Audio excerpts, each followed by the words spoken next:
warahmatullahi wabarakatuh. Alhamdulillahirabbil alamin. Alhamdulillahilladzi hadana li hadza wa ma kunna linahtadiya laula an hadallah. Asyhadu an la ilaha illallah wahdahu la syarika lah wa asyhadu anna sayyidana Muhammadan abduhu wa rasuluh wa la nabiyya ba'da. Allahumma shalli wa sallim ala sayyidina Muhammadin fil awwalin wal akhirin. Allahumma shalli wa sallim ala sayyidina Muhammadin fi kulli waqtin wa hin. Allahumma shalli wa sallim ala sayyidina Muhammadin fi mala'il a'la ila yaumil. Qala rabbi shrah li sadri wa yassir li amri wa hlul 'uqdatam min lisani yafqahu qawli wa qur rabbi anzilni munzalan mubarakan wa anta khairul munzilin la ilaha illa anta subhanaka inna kunna minadh dhalimin. Ayah bunda bapak semua, bersyukur kita pada Allah Subhanahu wa taala dengan senantiasa kita melafazkan kalimat yang mulia. Alhamdulillahirabbil alamin. Karena sejatinya seminimal-minimalnya kita bersyukur kepada Allah Subhanahu wa taala adalah dengan kita mengucapkan alhamdulillahirabbil alamin. Karena sejatinya apapun yang kita dapatkan di dunia ini, mau itu rahmat, mau itu karunia ataupun nikmat dari Allah Subhanahu wa taala, tidak lain yang tidak bukan harus kita syukuri dari apa yang telah Allah berikan kepada kita semua. Dan alangkah baiknya senantiasa kita meyakini bahwa apapun yang kita dapat di dunia ini, mau itu suatu kebaikan ataupun suatu yang kita anggap itu tidak baik, bahwa sejatinya Allah itu lebih tahu dibanding kita semua. Bahkan ada suatu riwayat mengatakan pada saat itu malaikat Jibril protes kepada Allah Subhanahu wa taala karena melihat ada suatu hamba yang dia itu senantiasa berdoa kepada Allah, senantiasa menjalankan apa-apa yang diperintahkan, dan juga senantiasa melakukan penghambaan sebaik-baiknya penghambaan. Dia melakukan niat yang tulus kepada Allah, berdoa kepada Allah dari hati yang paling dalam. Namun doa-doanya itu masih belum dikabulkan. Lantas malaikat Jibril protes kepada Allah, ya Allah, di sini ada hambamu yang dia senantiasa berdoa kepadamu, menjalankan apa-apa yang kau perintahkan, lalu kemudian dia melakukan penghambaan tulus padamu. Tapi kenapa engkau masih belum mengabulkan doanya? Kabulkanlah ya Allah. Nah, lantas apa jawaban dari Allah Subhanahu wa taala? Dahum ya Jibril, jauhilah dia Jibril. Karena apa? Sejatinya aku sedang menikmati rintihan doanya. Aku senantiasa sedang menikmati penghambaannya kepadamu. Dan aku sejatinya sedang mempersiapkan takdir terbaik untukmu. Jadi benar-benar semua perlu kita sadari bahwa apa yang kita terima itu sejatinya Allah lebih tahu kebermanfaatannya bagi kita.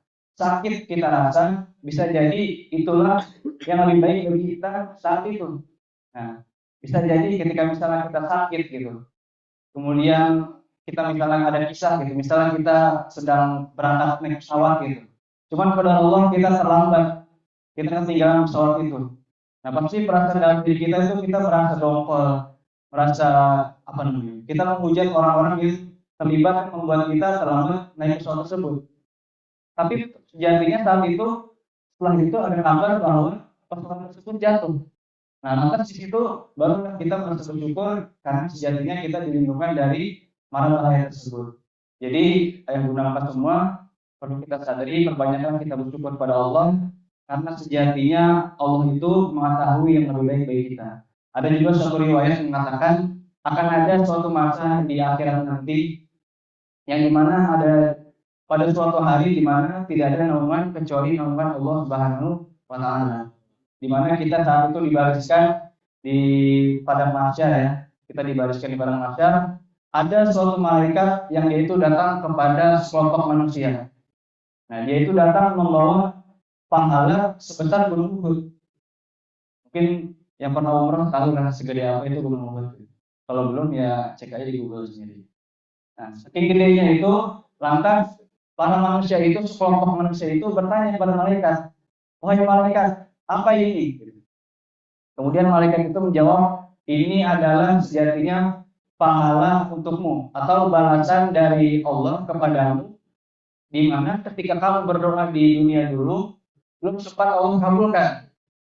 Ketika kamu berdoa di dunia, Allah belum sempat kabulkan. Nah, maka inilah balasan dari doa-doa yang belum terkabulkan kepadamu. Lantas manusia itu berkata, kalaulah tahu di akhirat nanti kita misalnya mendapatkan balasan kita mendapatkan balasan sebanyak itu di akhirat nanti, maka aku berharap agar sejatinya di dunia dulu doa-doaku tidak ada yang dikabulkan. Karena apa? Karena sejatinya kita lebih membutuhkan doa-doa kita, pahala-pahala kita itu saat kita berada di alam akhirat nanti, agar memberatkan timbangan amal soleh kita. Maka dari itu ya benar semua, kita perbanyak bersyukur pada Allah. Kita niatkan dalam hati kita penghambaan yang tulus pada Allah, niatan ikhlas agar kita senantiasa mendapatkan keberkahan dari Allah Subhanahu wa Ta'ala. Amin ya rabbal alamin. Selanjutnya salawat berikan salam kepada baginda Rasulullah Sallallahu Alaihi Wasallam. Yang tentunya kita niatkan dengan kita memperbanyak salawat kepada baginda Rasulullah, telah kita akan dianggap sebagai umatnya Rasulullah Sallallahu Alaihi Wasallam. Karena sejatinya dengan kita memperbanyak salawat kepada baginda Rasulullah akan timbul dari kita rasa cinta kepada baginda Rasulullah Sallallahu Alaihi Wasallam. Kalau kita sudah timbul rasa cinta, maka akan timbul rasa rindu pada baginda Rasulullah. Kalau kita sudah menanamkan rasa cinta, sudah menanamkan rasa rindu, maka akan timbul perasaan setia kepada baginda Rasulullah Sallallahu Alaihi Wasallam.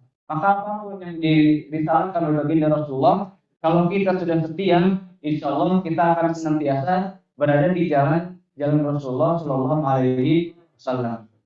Pada hari itu yuk kita memperbanyak sholawat, karena sejatinya dengan kita bersolawat, kita nanti akan mendapatkan syafaat dari baginda Rasulullah Sallallahu Alaihi Wasallam. Karena kalau misalnya kita tidak bersolawat, akan ada masanya nanti ketika kita dibariskan di padang mahsyar, ketika Rasulullah mengabsenkan umat-umatnya satu persatu, kelak kita akan termasuk dari orang-orang yang terlupakan dari barisan umat Rasulullah Sallallahu Alaihi Wasallam. Karena jangan sampai kita terlupakan. Karena kalau kita terlupakan dari Rasulullah, dari barisan umat Rasulullah, jelas tidak ada harapan lagi bagi kita untuk mendapatkan syafaat. Kalau kita tidak mendapatkan syafaat dari baginda Rasulullah, kelak apakah bisa kita mendapatkan surganya Allah? Belum tentu. Bisa jadi kalau kita amalan kita lebih berat dibanding amal salah kita. Tapi bagaimana kalau amal salahnya lebih banyak? Jelas akan mustahil tentunya. Maka dari itu, yuk kita tingkatkan lagi syukur kita kepada Allah dan juga salawat pada baginda Rasulullah Sallallahu Alaihi Wasallam.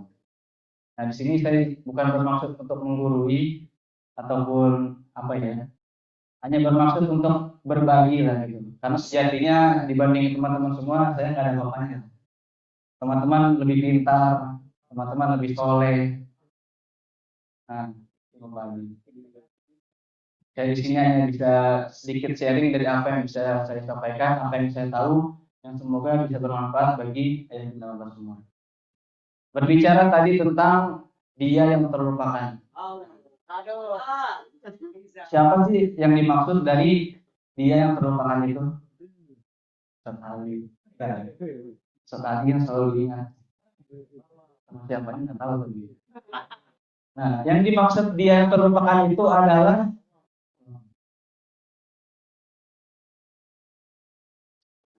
ini yang dimaksud dia yang terlupakan. Apa itu? Al-Quran. Nah, senantiasa kita mengetahui bahwa kita itu hidup di dunia ini perlu yang namanya petunjuk gitu. Nah, teman-teman tahu nggak apa sih maksud dari Al-Quran itu?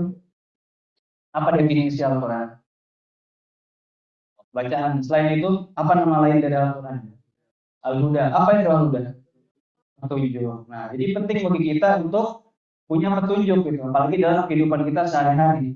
Ketika misalnya kita membeli suatu barang gitu, penting bagi kita untuk tahu manfaat dari barang tersebut kan. Nah, di mana kita bisa mengetahui manfaat tersebut? Dari petunjuknya, buku petunjuknya, yaitu ada bukunya. Nah, tapi kalau dalam kehidupan kita memerlukan petunjuk, memerlukan sesuatu agar kita bisa berada dalam jalan kebaikan. Nah, Allah sudah memberikan buku petunjuknya, yaitu Al-Quran. Jadi patut kita sadari bahwa Al-Quran ini adalah sesuatu yang senantiasa harus kita pegang. harus senantiasa kita jaga dan harus kita amali isinya dalam kehidupan kita sehari-hari. Karena sejatinya apa sih dampak dari kalau kita meninggalkan Al-Quran? Apa sih sebab atau apa yang akan kita terima kalau kita senantiasa menjauhi dan melupakan Al-Quran? Nah, di sini ada di Al-Quran surat Toha ayat 124. Coba saya buka dulu ya. Di sini ada di Quran surat Toha 124. Nah, bunyinya di sini, wa man a'rada an dzikri fa inna lahu ma'isyatan dhanka wa nahsyuruhu yaumal qiyamati a'ma. Apa di sini maksudnya? Wa man a'rada an dzikri, dan barang siapa yang berpaling dari peringatanku. Nah, peringatan apa yang dimaksud ini? Yaitu Al-Quran. Jadi kita bisa menyimpulkan kalau Al-Quran itu yang pertama adalah peringatan. Gitu.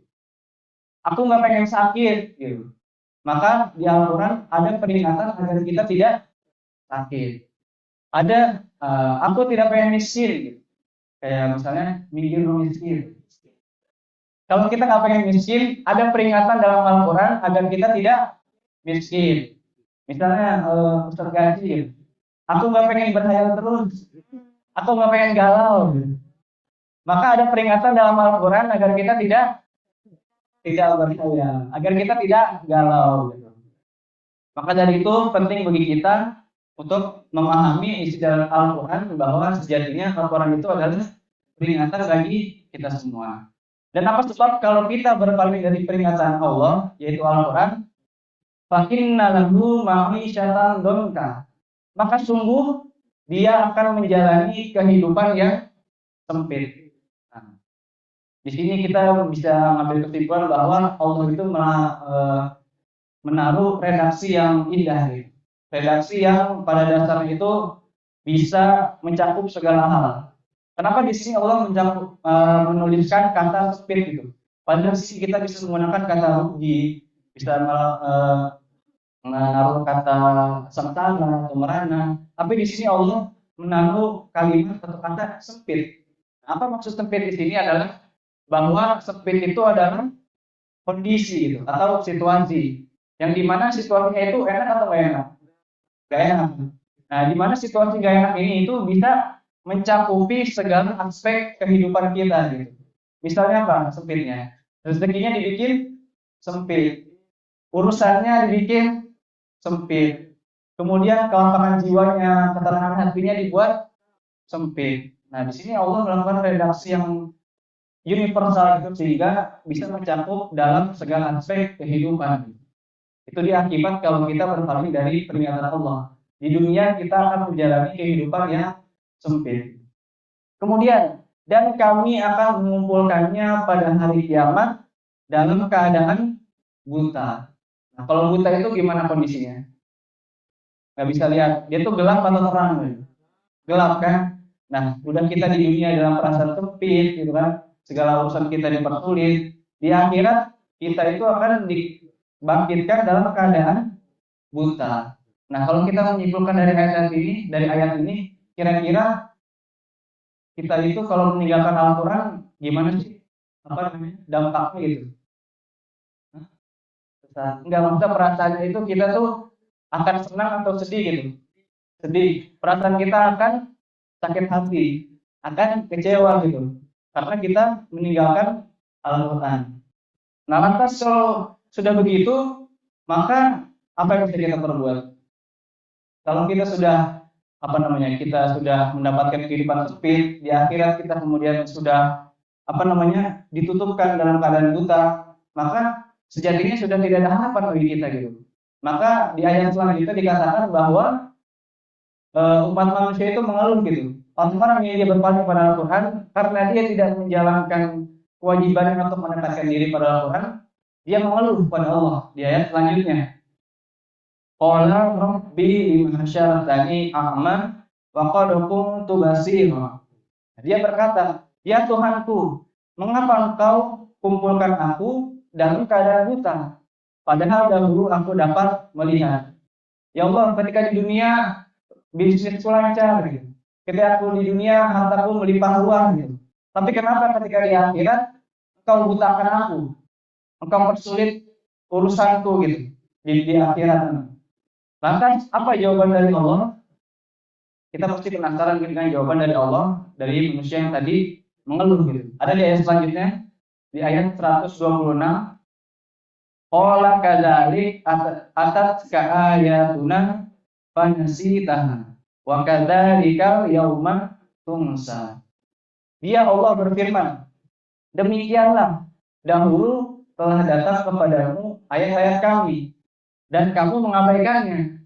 Jadi begitu pula pada hari ini kamu diabaikan. Nah, kita saja ketika di dunia itu tidak mau menjalankan apa yang telah Allah berikan kepada kita gitu. Kita abai terhadap perintah Allah gitu. Lantas kita berharap agar kita tidak diabaikan oleh Allah.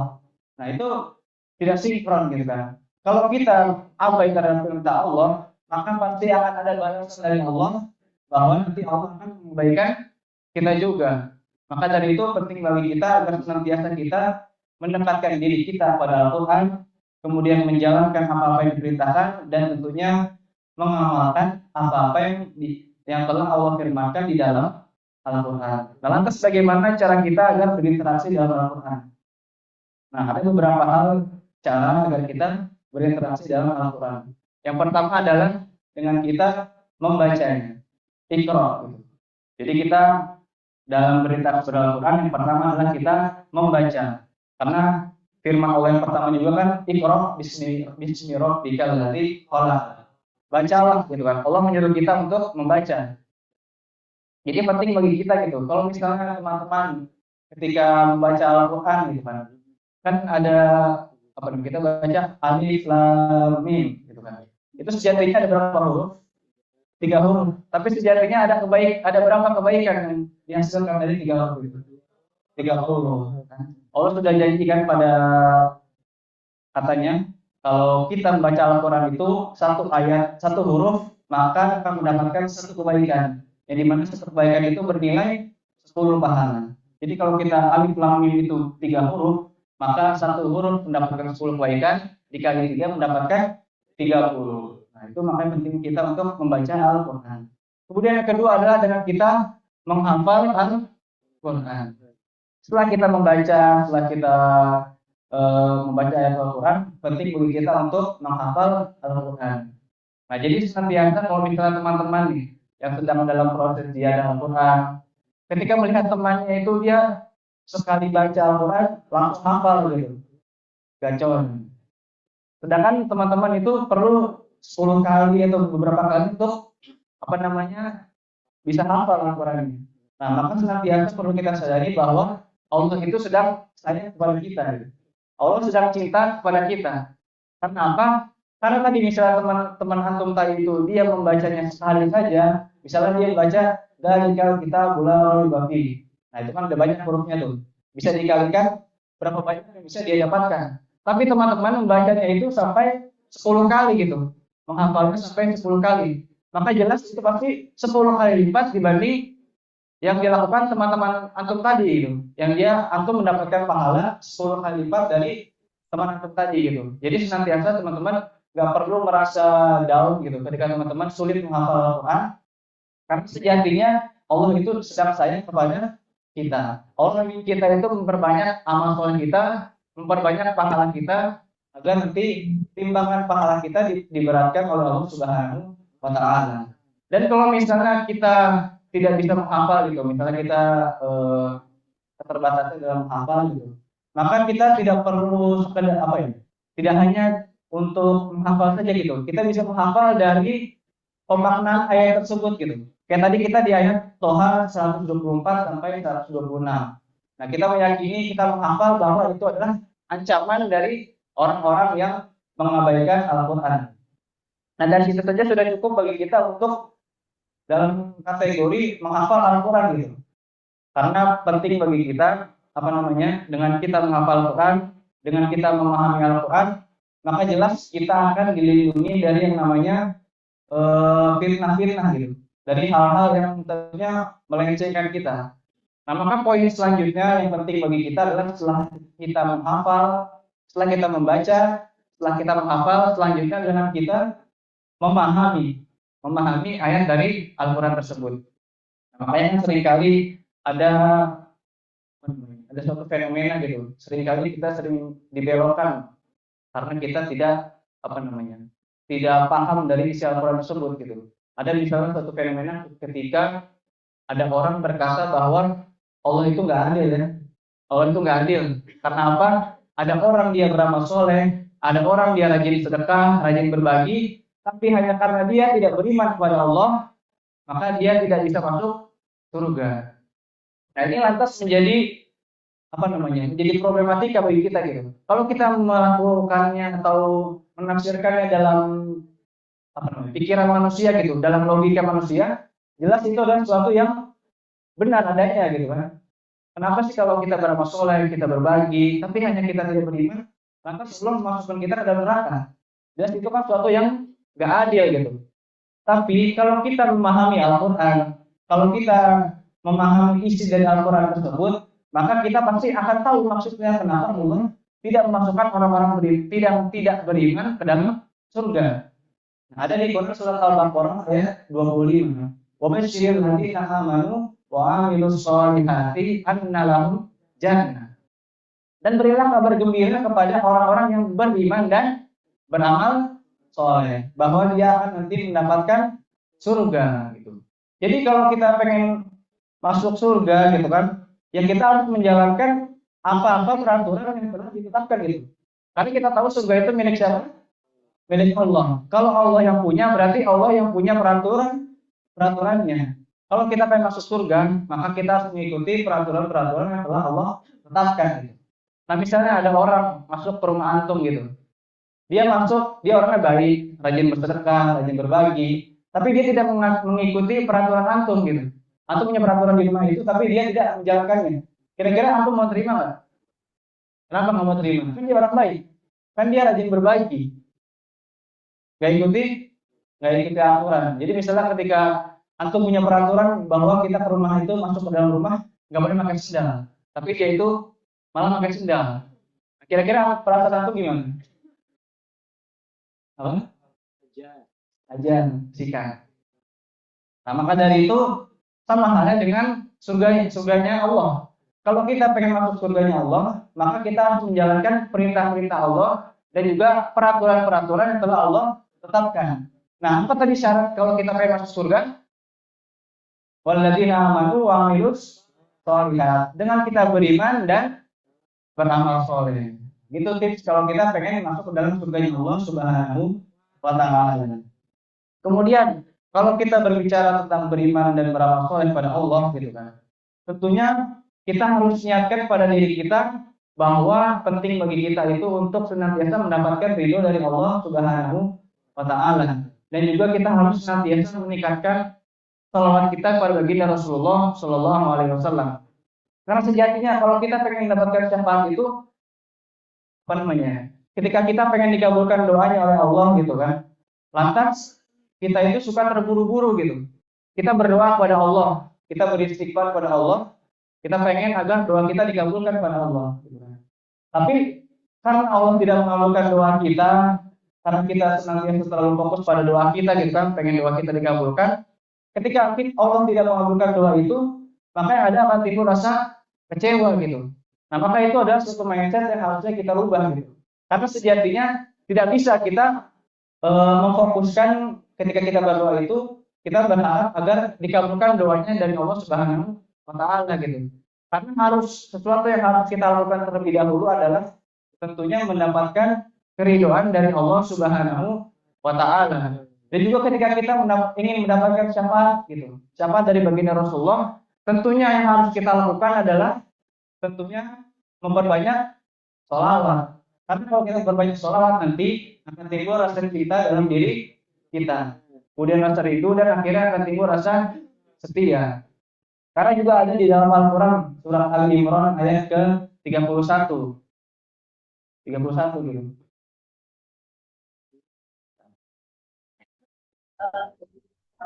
Surat Al-Imran ayat 31 bunyinya Qul in kuntum tuhibbunallah fattabi'uni yuhibbukumullah wa yaghfir lakum dzunubakum. Wallahu ghafurur rahim.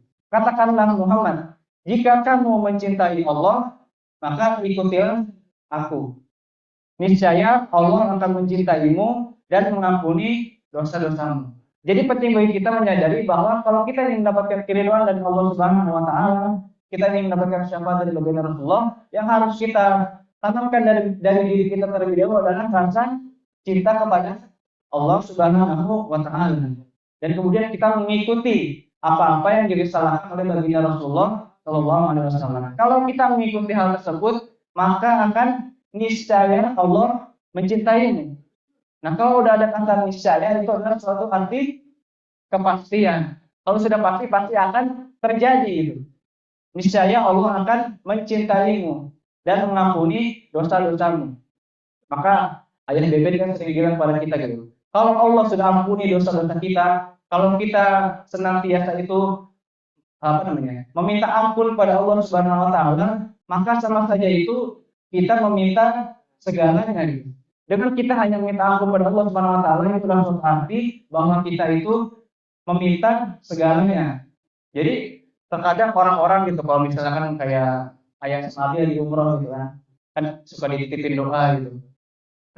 Seringkali kita berdoa nitip doa tuh bahwa kita ingin dilancarkan rezekinya, dimudahkan segala urusannya, dilancarkan jodohnya segala macam gitu. Panjang gitu sampai bikin satu makalah gitu. Ngerti. Tapi dia sering melupakan poin penting dalam kita berdoa pada Allah, yaitu apa? Meminta ampun kepada Allah. Karena apa? Bahwa sebenarnya kalau kita cuma sekedar meminta ampun saja pada Allah, bahwa kita sama saja itu meminta segalanya pada Allah gitu. Kita meminta rezeki pada Allah, kita meminta kemudahan, kelancaran, dimudahkan segala urusannya gitu. Maka penting bagi kita untuk fokuskan pada kita itu mohon ampun kepada Allah, sehingga nanti dengan kita mohon ampun kepada Allah akan timbul rasa cinta dari Allah kepada kita gitu. Kalau Allah sudah cinta kepada kita, Allah sudah ridho kepada kita, maka akan muncul hukum namanya idza arada syai'an ay yaqula lahu kun fayakun. Kalau Allah sudah cinta, Allah sudah ridho, kita pengen minta rezeki dari Allah, tinggal Allah jawab kun fayakun. Kalau kita pengen dimudahkan segala urusannya, Allah tinggal jawab kun fayakun. Maka dari itu gunakan semua penting bagi kita untuk senantiasa kita mendawami Al-Quran. Kita senantiasa mendekatkan diri kita pada Al-Quran. Karena kita sudah mengetahui karena ada dampak buruk kalau kita menjauhi Al-Quran gitu. Karena berdampak pada tidak hanya kehidupan kita di dunia, tapi juga kehidupan kita di akhirat gitu. Maka penting bagi kita untuk senantiasa fokus pada Al-Quran agar kita senantiasa meyakini bahwa Al-Quran itu sebaik-baiknya petunjuk bagi kita. Bahwa dengan kita membaca Al-Quran, bahwa Allah akan memudahkan segala urusan kita, Allah akan melancarkan segala rezeki kita, dan tentunya Allah akan menggolongkan kita termasuk dari hamba-hambanya yang diizinkan masuk ke dalam surga. Semoga kita termasuk jadi orang-orang yang insya Allah mendapatkan surganya Allah Subhanahu wa taala. Mungkin ini saja bisa saya sampaikan kepada ibu nama semua. Baik buruknya itu, tentunya baik-baiknya itu datangnya dari Allah Subhanahu wa taala. Saya di sini hanya perantara. Kalau misalnya ada sesuatu yang baik, maka itu sejatinya dari Allah Subhanahu wa taala. Dan yang buruk-buruk, yang salah-salah, yang khilaf-khilaf, tentunya itu berasal dari diri saya pribadi. Mohon ampun saya kepada Allah Subhanahu wa taala, mohon maaf kepada teman-teman semua yang gunakan semua. Segemuk-gemuknya ikan pasti ada tulangnya. Sekurus-kurusnya ikan pasti ada ambil dagingnya, ambil baiknya, jangan bosan jadi orang lain. Wabillahi taufiq wal hidayah. Sallallahu alaihi wasallam Muhammad wa alihi wasallam. Assalamualaikum warahmatullahi wabarakatuh. Waalaikumsalam warahmatullahi wabarakatuh. Alhamdulillah, jazakallah ahsanal